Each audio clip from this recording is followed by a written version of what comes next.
di beberapa puisinya tentang insan kamil inilah kita bisa tahu ya Hamzah Fansuri ini memang dasar teorinya tentang alam semesta wahdatul wujud, tapi tidak meninggalkan syariat. Ada banyak puisinya yang konotasinya ke sana. Jadi untuk taroki ilaihi roji'un, kembali pada Allah, dia punya puisi itu.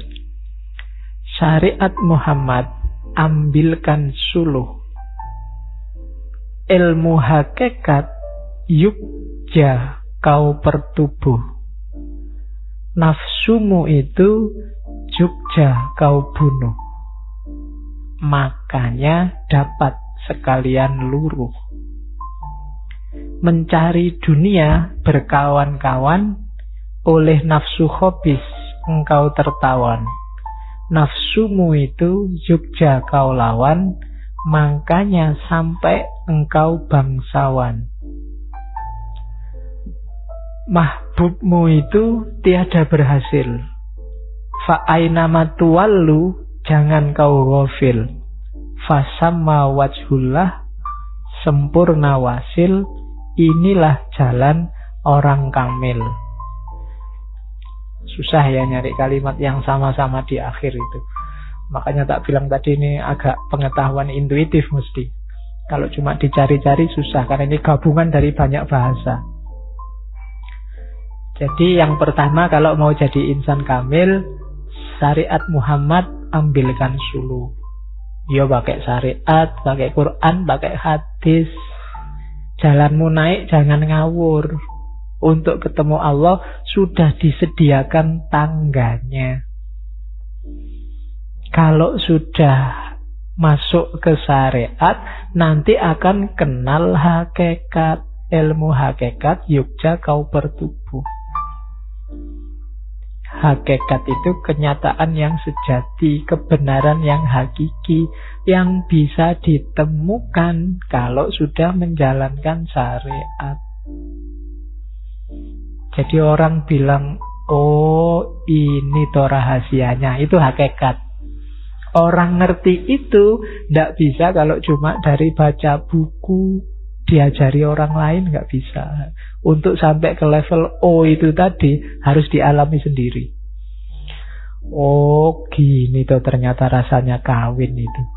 Nah itu kan tidak bisa kamu cuma dari teori. Meskipun semua orang bilang itu enak, tidak bisa. Harus kamu alami langsung. Untuk bisa O itu dialami langsung. Kamu nggak bisa cuma berteori. Sholat itu bikin kita tenang. Sampean pernah sholat? Nggak pernah. Tidak bisa. Teorimu masih berjarak, tidak akan ketemu hakikat. Syariat dulu baru ketemu hakikat. Caranya apa biar hakikatnya ketemu? Nafsunya harus dikalahkan. Jadi egomu kalahkan dulu. Kalau tidak begitu, ya syariat tadi kamu setir dengan ego. Ketika syariat disetir dengan ego, tidak akan ketemu hakikat. Jadi, yuk ketemunya ego terus. Untuk kepentingan sementara. Kan ibadah kita sampai hari ini sebenarnya kan sebagian besar untuk kepentingan sementara. Mari kita sholat duha biar rezeki kita lancar.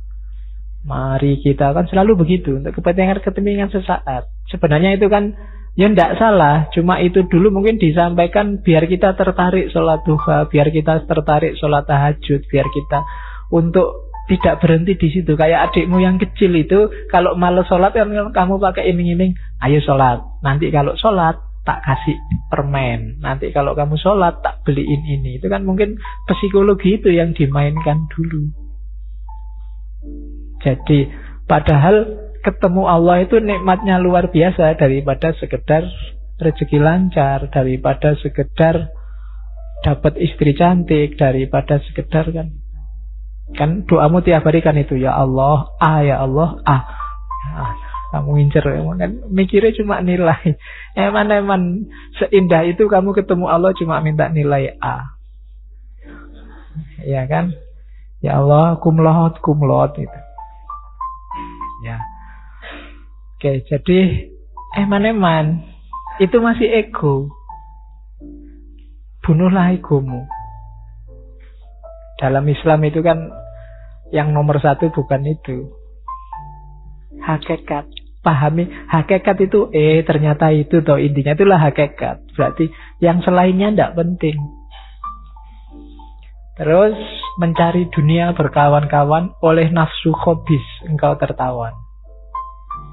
Bareng-bareng nyari dunia dan kita hari ini disandra oleh ego, oleh hasrat yang jelek, oleh hal-hal yang tidak penting. Kita kan tersandra itu hari ini.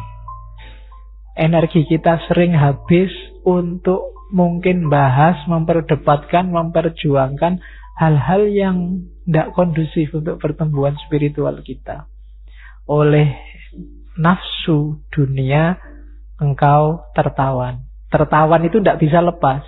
Di situ terus, buletnya di situ terus. Kalau bukan duit, ya jabatan, ya perempuan, ya pangkat, ya selalu bulet di situ terus.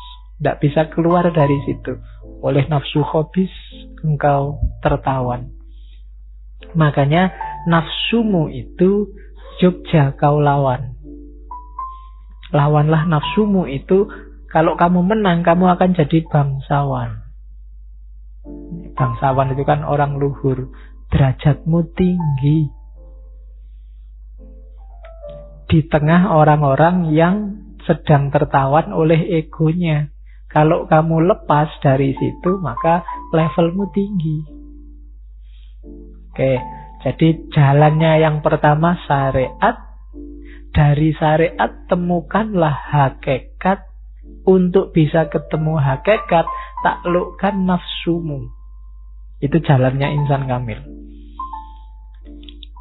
Kalau sudah, maka hidupmu tinggal satu variabel saja, yaitu Allah. Allah itu mahbub. Kalau di situ mahbubmu tiada berhasil, fa ainama tuwallu, jangan kau ghafil. Fasamma wajhullah, sempurna wasil. Jadi cirinya sampai berhasil. Kalau belum ini tiada berhasil apa? Fa ainama tuwallu, kemanapun kamu melihat, kemanapun kamu menghadap, jangan lupa. Kalau lupa berarti engkau ghafil. Apa yang tidak boleh lupa? Fasamma wajhullah, kamu ketemu Allah di situ. Kalau sudah bisa begitu, sempurna wasil.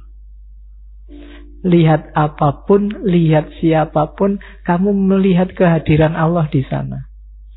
Jadi fa'inama tuwalu fasama wajhullah ini, kalau dalam dunia sufi bukan dalil kalau kamu bingung mana utara, mana selatan, ngadep mana aja sholatnya boleh.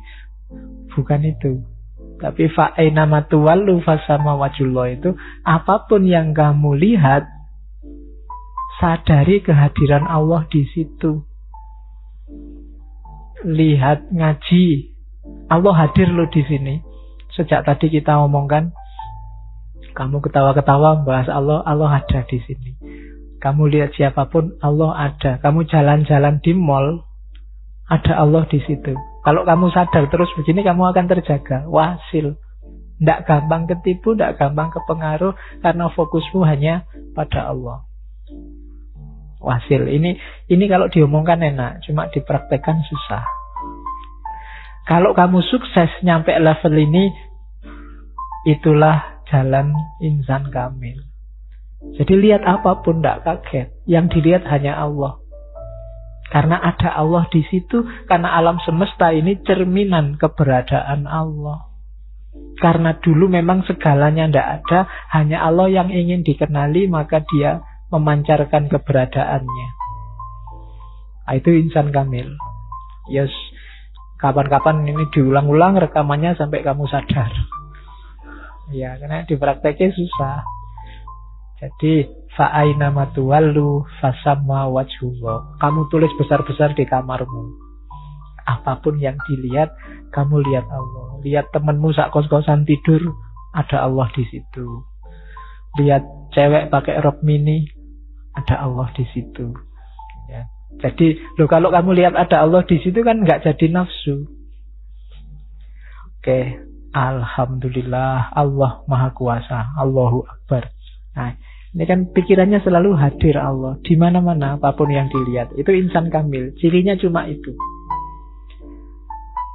Cuma untuk sampai ke situ, syariat dilewati, hakikat ditemukan, nafsunya ditaklukkan. Kalau masih nafsunya belum takluk, sama-sama lihat pakai rok mini tadi, Allahu Akbarnya beda. Ya, jadi begitu lihat rok mini, Allahu Akbar. Itu kamu. Tapi kalau sudah di mana-mana lihat Allah, ya Allahu Akbar, alhamdulillah, wassalatu wassalamu ala Rasulillah, panjang. Sudah ayat semuanya jadi ayat Allah. Makanya kan sering saya bilang ayat Allah itu ada dua, ada yang tertulis, ada yang tidak tertulis. Ayat-ayat Allah berarti apa? Bukti. Apa sih yang dibuktikan? Ayat itu kan bukti. Bukti adanya Allah. Membaca Al-Quran itu kan bukti kamu temukan Allah di situ. Membaca alam semesta juga begitu. Temukan adanya Allah di alam semesta. Bahkan dalam apapun Allah ada di situ. Itu fasama wajhullah. Oke, ini syair yang paling terkenal. Dulu saya SD juga sudah dikenalkan syair perahu ini. Inilah gerangan suatu madah, mengarangkan syair terlalu indah, membetuli jalan tempat berpindah, di sanalah iktikot, diperbaiki sudah. Ini maknanya gampang dicerna, kalimatnya pakai bahasa Melayunya simpel. Wahai muda, kenali dirimu, ialah perahu tamsil tubuhmu, tiada berapa lama hidupmu, ke akhirat jua kekal diammu. Titik-titik itu berarti saya loncati karena panjang. Ya, kalau tak tulis semua nanti jadi parade baca puisi. Ya, nanti kamu cari sendiri, banyak. Di download gratis banyak syairnya. Lengkapkan pendarat, tali dan sauh, deramu banyak bertemu musuh. Selebu rencang ombak pun cabuh. 1000 hempasan ombak yang bikin kacau, yang bikin terancam kapalmu, perahumu, tidak masalah. Karena apa? La ilaha illallah akan tali yang teguh. Selama kamu tetap berpegangan pada la ilaha illallah, selamat. La ilaha illallah itu terlalu nyata, tidak rumit, bisa dipahami siapapun yang mau. Tauhid makrifat semata-mata. Memandang yang gaib, semuanya nyata, lenyapkan ke sana sekalian kita. La ilaha illallah, tempat musyahadah. Menyatakan tauhid, jangan berubah. Sempurnakan jalan iman yang mudah, pertemuan dengan Tuhan selalu susah. Lakunya panjang, rumit, konsepnya simpel. Itu kalau dibaca secara metafor, simbolik, perahu itu badan kita, jasmani kita. Tadi ada kalimat kemudi dan peralatan perahu itu akal, hati, intuisi, jiwa, kerohanian kita, mental kita. Kemudian laut ini kehidupan. Dari alam nasut sampai alam lahut. Bisa juga simbolis perahu itu syariat, kemudi peralatan perahu itu torekot, muatannya itu hakikat, hasilnya itu makrifat. Nanti kamu ulang lagi tadi, kamu balik lagi ke puisi ini, maksudnya kalau dia ngomong perahu itu berarti kehidupan, kalau ngomong jasmani diri itu ya tubuh kita. Kalau ngomong kemudi dan peralatan itu perangkat kita yang diberikan oleh Allah sebagai manusia. Bisa juga ketika ngomong perahu itu maksudnya syariat, kemudi itu torekot, muatannya hakikat, hasilnya makrifat. Nah itu tidak saya jelaskan, kamu balik sendiri nanti ke puisinya. ada yang ingin saya garis bawahi dari syair perahu tadi.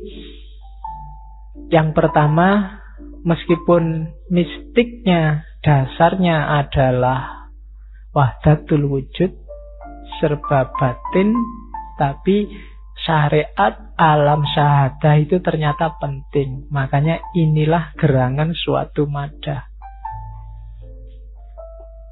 Estetika itu ternyata juga penting. Keindahan itu penting. Mengarangkan syair terlalu indah. Kok pakai syair ya? Ada juga yang pakai lagu ya. Ada juga yang kan selawat-selawat itu banyak pakai lagu. Nah itu teorinya kalau di sastra. Ini dulu saya ngomongnya di estetika religius itu loh. Dalam Islam itu tidak masalah. Kamu berestetika biar tidak bosen, biar nggak jemu. Karena Islam itu indah, Allah itu indah. Seni dan keindahan itu sah dalam Islam. Asal membawa 6 fungsi ini. Boleh salah satu, salah 2, atau salah semua, syukur. Ya, salah semua itu maksudnya ada semua. Yang pertama, ada unsur tawajudnya. Dari kata-kata wajud, temuan. Maksudnya apa? Kegairahan. Bikin kamu spiritualitasnya meningkat. Mendengarkan lagu yang bikin spiritualitasmu terpacu. Itu tawajud. Astagfirullah, aku dosanya banyak. Itu kan spiritual. Aku pengen tobat sekarang. Itu mungkin dengar lagunya siapa, apa lagu Netrio Macan apa-apa gitu terus. Spiritualitasmu bangkit sekarang. Kok ada kayak gitu. Terus tidak mau lagi ya. Itu kan ya sopo ngerti gara-gara itu. Oke. Terus tajarrud. Entah seni yang gimana sampai bikin kamu tajarrud. Menganggap dunia benda itu tidak penting. Ternyata batin lebih penting. Rohani lebih penting. Tidak ada gunanya duitnya banyak, kumlot, tapi kasih sayangnya tidak ada yang dilampiaskan. Nah itu kan kamu sadar mungkin dengar lagu, mungkin dengar orang patah hati. Kan ada lagu patah hati itu terus bikin kamu sadar, iya ya, ternyata sekaya apapun orang, sebanyak apapun hartanya, kalau hatinya sumpek ya sumpek aja. Itu tajarrud. Ada fungsi yang bikin kamu terbebaskan dari kungkungan materi, seni apapun. Terus tazkiyatun nafas. Entah media seni apa, mungkin lagu, mungkin ceramah, mungkin musik, mungkin lukisan, mungkin apa yang tazkiyah, membersihkan diri, bikin kamu tidak tamak, bikin kamu tidak iri, bikin kamu tidak hasut. Nah itu boleh kalau dalam Islam. Terus hikmah. Hikmah itu entah media seni apa yang membuka matamu tentang banyak informasi yang hakiki, tentang kebenaran. Itu hikmah namanya. Setelah melihat lukisan ini, matamu terbuka bahwa wah ternyata kita itu kecil ya, alam semesta ini begitu luasnya. Itu fungsi hikmah. Jadi musik, seni boleh kalau bawa itu. Yang kelima dakwah. Kalau ini jelas ya, ada fungsi dakwahnya. Nanti nyanyi ada ayatnya, terus kamu terpikat, itu fungsi dakwah. Dan yang terakhir paling tidak ada fungsi madah. Makanya tadi kalimat awalnya Hamzah Fansuri, inilah gerangan satu madah. Madah itu memuji kebesaran Allah. Atau sebaliknya, menunjukkan betapa kita itu kecil. Tidak ada apa-apanya kalau tidak dihubungkan sama Allah. Itu madah, puji-pujian. Jadi kalau ada orang tanya, boleh nggak seni dalam Islam? Boleh nggak estetika dalam Islam? Boleh. Asal dia mengandung paling tidak 6 fungsi ini, atau salah satunya. Ini dakwah Pak. Nah, itu. Dari lagu ini Pak, saya sadar bahwa laki-laki itu memang tidak bisa dipercaya Pak. Itu ada fungsi hikmahnya berarti. Oke, yo mungkin lagu apalah, atau laki-laki itu nafsunya besar Pak, dari lagu Buka Sitik Jos. Nah, misalnya. Nah, itu kan ada fungsi hikmahnya. Tapi yang mengeruhkan batinmu, mengeruhkan nafsumu, menjauhkan dari Allah, sebaiknya dihindari. Wong kita itu sudah gak terlalu dekat, yang kita dekati yang malah lebih menjauhkan lagi. Kalau kemarin di Surawardi, semakin kita jauh dari cahaya, semakin nanti kembalinya susah. Ilaihi roji'unnya semakin berat. Terus suluk. Ya, banyak sekali puisi-puisi yang konotasinya suluk. Di situ cuma saya singgung 2 bait. Ada tirai yang berlapis-lapis, pakaian mahbub yang kulapis, dan seterusnya. Silahkan dibaca. Perjalanannya itu biasanya sama kayak di ontologi sufi yang lain. Dari alam nasut, terus naik kelas ke alam malakut, terus ke alam jabarut, dan yang terakhir alam lahut.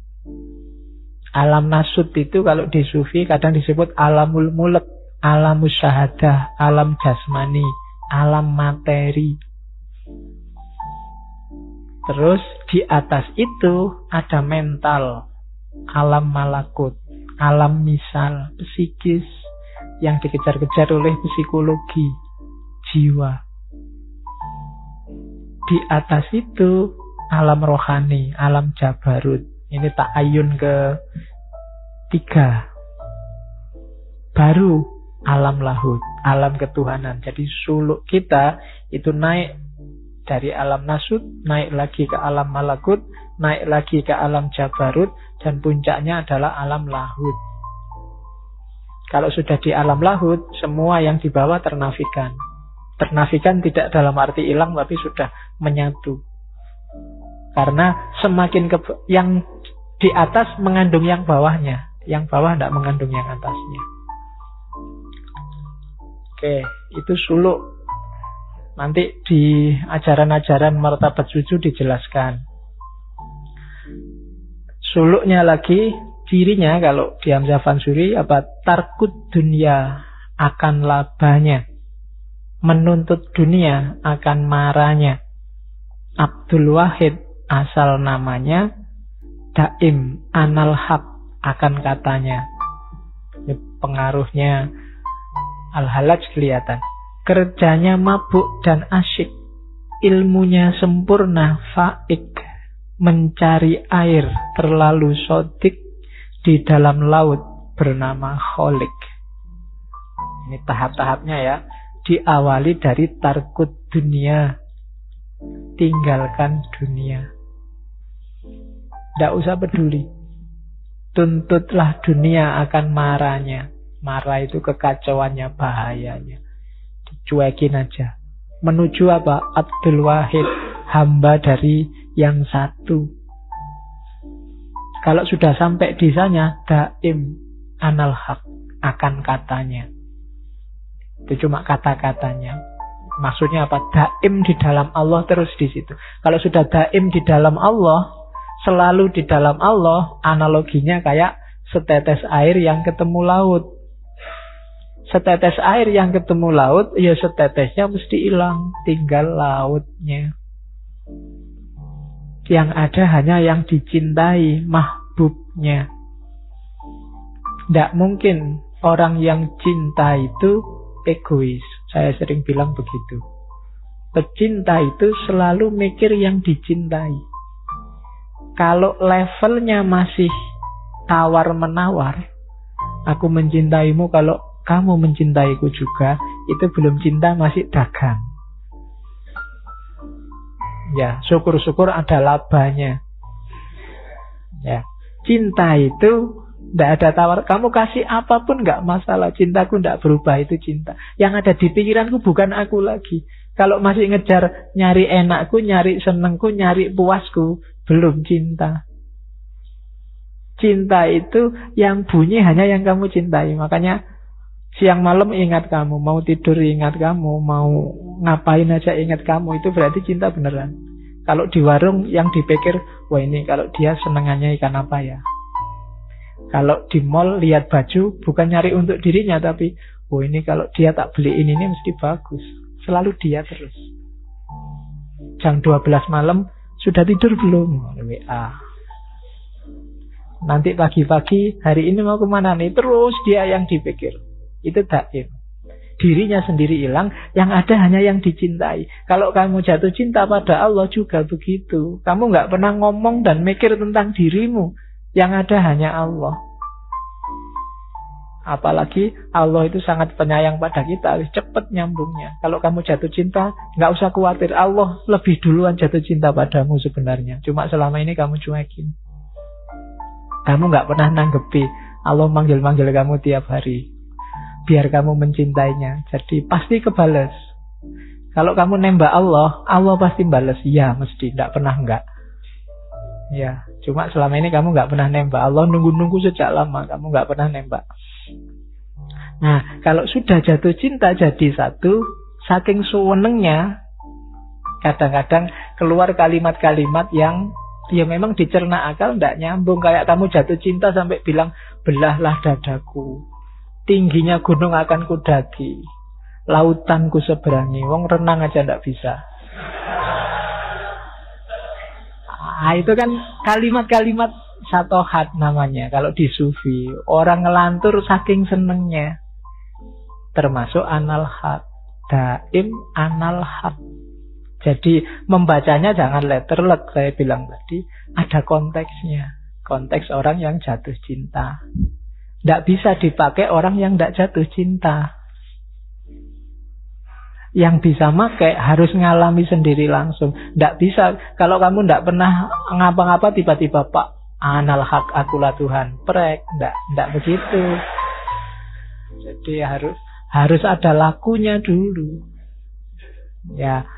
Jadi ada cirinya. Kalau sudah daim di dalam Allah, kerjanya mabuk dan asyik. Nah, ini bukan koplo ya. Mabuk dan asyik itu ya mabuk Allah, asyik di dalam Allah. Jadi asyik itu kerinduan yang meluap-luap. Pokoknya tiap hari I miss you, tapi pada Allah. Kayak kamu statusmu di WA itu loh, miss you, love you, dan seterusnya. Nah itu asyik dan mabuk. Mabuk itu kan teler. Orang mabuk itu kan diajak ngomong tidak bisa. Mabuk Allah berarti apa? Yang lain tidak penting, yang ada hanya Allah. Pokoknya hanya Allah saja. Oke. Orang yang sudah nyampe level ini, karena dirinya sendiri hilang, yang ada tinggal Allah, maka ilmunya sempurna. Faik. Karena dia sudah bersatu dengan yang maha ilmu. Yang bunyi sekarang yang maha ilmu. Kalau dia bicara, Allah jadi mulutnya. Kalau dia berjalan, Allah jadi kakinya. Mencari air terlalu sodik. Ini kebenaran yang sejati, hakikat. Di dalam laut bernama Kholik. Di dalam Allah. Oke. Jalannya tetap sama. Syariat Muhammad jadi awalnya. Ambilkan suluk. Ilmu hakikat. Yukja bertubuh dan seterusnya. Nafsumu yukja kaburu. Tadi itu sudah. Nah. Terakhir ya. Ini tamsil. Ini mungkin yang suka dengan Hamzah Fansuri. Ada banyak tamsil dia. Isyarat-isyarat. Ada isyarat anak dagang. Anak dagang itu ya pedagang. Kita hidup di dunia ini kayak anak dagang. Orang bisnis. Kalau dulu kan bisnis itu bisnis keluar daerah. Kayak zaman Nabi Muhammad bisnis ke Syam. Bisnis itu bisnis. Kita ini di dunia ini kayak anak dagang. Mampir sebentar. Kita asing di sini untuk mengumpulkan bekal. Bekal pulang kampung. Syukur membawa laba banyak. Nah, nanti banyak puisinya pakai istilah anak dagang. Hamzah Fansuri, anak dagang. Melenyapkan dirinya, tiada sayang. Jika berenang, tiada berbatang. Jika berlabuh pada tempat, tiada berkarang. Jadi Hamzah Fansuri ini anak dagang. Tidak takut-takut melenyapkan dirinya. Menaklukkan nafsu ego akunya. Jika berenang tiada berbatang. Berenang, ya kan orang tidak bisa renang itu biasanya kan pegangan batang. Jadi Jika berenang tiada berbatang, dia tidak tergantung apapun lagi. Hanya Allah tempatnya bergantung.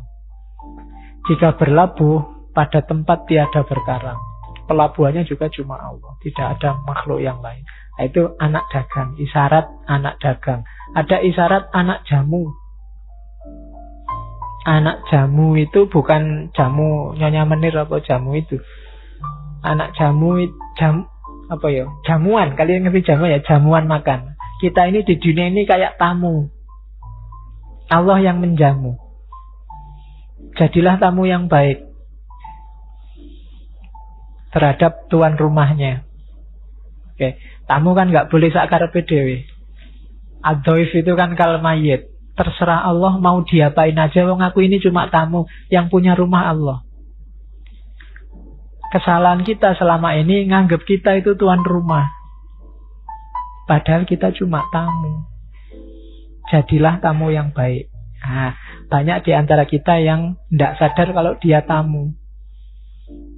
Karena nggak sadar dia tamu, merasa yang punya rumah. Terus sakarepe dhewe. Nah, tidak peduli sama yang punya rumah. Anak datu. Anak datu itu, datu itu ratu.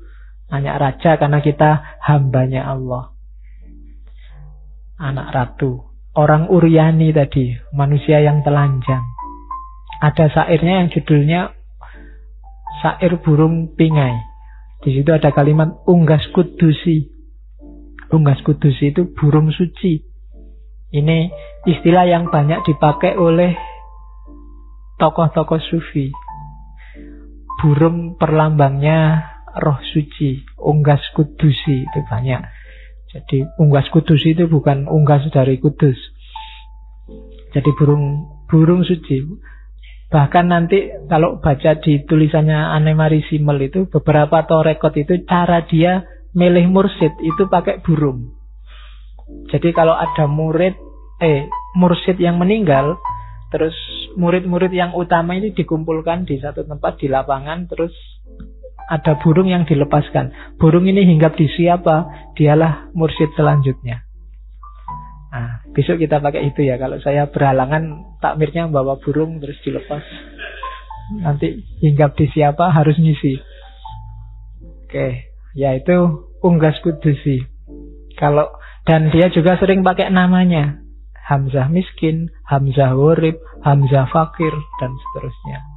Itu mengekspresikan dirinya tapi tidak dengan cara membesarkan dirinya, menyombongkan dirinya. Tetap dalam konteks menampilkan pengalaman rohaninya.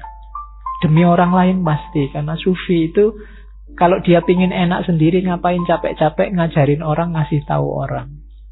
Saya bilang tadi bebannya double.